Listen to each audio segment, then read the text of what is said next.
बिहार से एक बड़ी खबर यह है कि बिहार के डीजीपी बदल चुके हैं और बिहार के नए डीजीपी होंगे आलोक राज। आलोक राज जी 1989 बैच के आईपीएस अधिकारी हैं और बिहार के नए डीजीपी हैं और डीजीपी बनते ही पदभार संभालते ही उन्होंने गुंडा माफिया मवालियों को जो है वो चैलेंज कर दिया है। उन्होंने पुलिस अधिकारियों के साथ बैठक में कहा कि मैं 6 मूल मंत्र देता हूं, अगर बिहार पुलिस इन 6 मूल मंत्रों के साथ काम करेगी तो अपराधी थर थर कांपेंगे। और आलोक राज ने यह बता दिया कि अब बिहार के डीजीपी वो हैं और अगर कोई भी गुंडा मवाली अपराधी जो है वो सीना चौड़ा करके चलेगा तो उसका सीना जो है वो छलनी कर दिया जाएगा।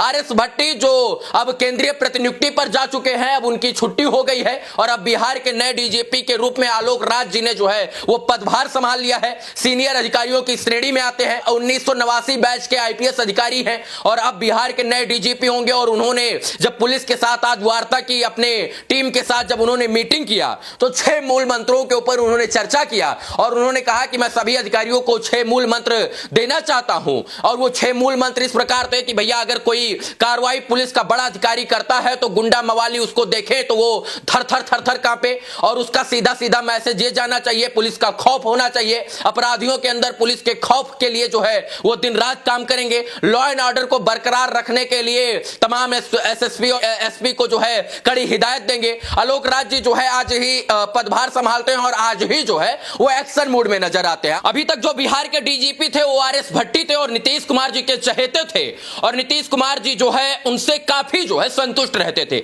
उनके कार्य क्षेत्र को देखकर संतुष्ट रहते थे। और यही कारण है कि आरएस भट्टी जो है पिछले कई सालों से बिहार के डीजीपी थे और उन्होंने अपने संरक्षण में बिहार को जो है वो अपराधियों से भयमुक्त कराया। बस इतना समझिए कि आरएस भट्टी साहब जो थे वो 1990 बैच के आईपीएस अधिकारी थे। अब जो आलोक राज पदभार डीजीपी के रूप में संभाल रहे हैं वो 1989 बैच के आईपीएस अधिकारी हैं, यानी 1989 के आईपीएस अधिकारी हैं। तो आरएस भट्टी जो बिहार के पूर्व डीजीपी थे उनसे 1 साल सीनियर ये आईपीएस अधिकारी हैं और बिहार के डीजीपी के रूप में कार्य करेंगे। आलोक राज जी को जो है वो तमाम चीजों का शौक है, जैसे गाने का। पिछले सावन के महीने में उन्होंने भोले बाबा के ऊपर एक गाना गाया था और वो गाना सोशल मीडिया पर रातों रात वायरल हो गया था। इसके बाद सुर्खियों का विषय भी बना था और तभी से आलोक राज जी की जो है वो चर्चा होने लगी थी कि आलोक राज जी जो है एक आईपीएस अधिकारी तो है ही, वो गुंडा माफिया अपराधियों को तो सफाया करते हैं, साथ में उनको गाने का भी शौक है। अब 1989 बैच के आईपीएस अधिकारी आलोक राज जी बिहार के जो डीजीपी हैं वर्तमान में,